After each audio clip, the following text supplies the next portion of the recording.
இப்ப நான் ஆங்கரிங் பண்ணிட்டுருக்கேன். நான் ஆக்டிங்காவும் சைட்ல நான் ட்ரை பண்ணிட்டு இருக்கும்போது, எனக்கான இன்சல்ட்ஸ்ன்றது அது இருக்க தான் செய்யும். அது எனக்கு மட்டும் இல்ல, சினிமால எல்லாருக்குமே எல்லாருக்குமே. இருக்கும். ஆமா. உங்களுக்கு அந்த மாரி எனக்கு இந்த இன்சல்ட் மறக்கவே முடியாது அப்படின்னு ஏதாவது இருக்கா? இன்சல்ட்லாம் எதுவுமே எடுத்துக்கிறது கிடையாதுங்க. என்ன இன்சல்ட் பண்ணாலும் failure is a stepping stone of success இல்ல அவ்வளவுதான். நீங்க பாசிட்டிவா எடுத்துக்கிறீங்க. ஆமா. எல்லாருமே எடுத்துக்கணும். ஆனா இன்சல்ட்ன்னு ஒரு இன்சிடென்ட் அதுதான் சொல்றேன். இன்சல்ட்ன்னு நான் எதுவுமே எடுத்துக்கிறேன். யார் அவமானப்படுத்தாலும் வாங்கிப்பேன். ஐ அம் ஃப்ரீ டூ கெட் இட். அவ்வளவுதான். ஸோ இன்சல்ட்லாம் கிடையாதுங்க. லைக் நமக்கு இன்சல்ட்ன்னு கிடையாது. ஒரு ஒரு விதமான உள்ள ஒரு வருத்தம் இருக்கும்.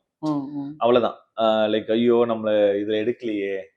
ஆ இந்த கேரக்டர் எடுத்திருக்கலாமே நம்மள. இந்த கேரக்டர் நம்மள கேட்டாங்க. ஆனா வந்து நெறைய இது நடக்கும்ல சினிமால. லைக் அவங்களுக்கு வேண்டியவங்க, அவங்களுக்கு புடிச்சவங்க எல்லாம் போடுவாங்க. ஸோ அப்போ வந்து ஃபீல் பண்ணுவேன். ஐயோ! இந்த கேரக்டர் கிடைச்சிருந்தா நம்ம ப்ரூவ் பண்ணியிருக்கலாமே அப்படின்னு. ஓகே. அப்படி ஏதாவது சொல்ல முடியுமா?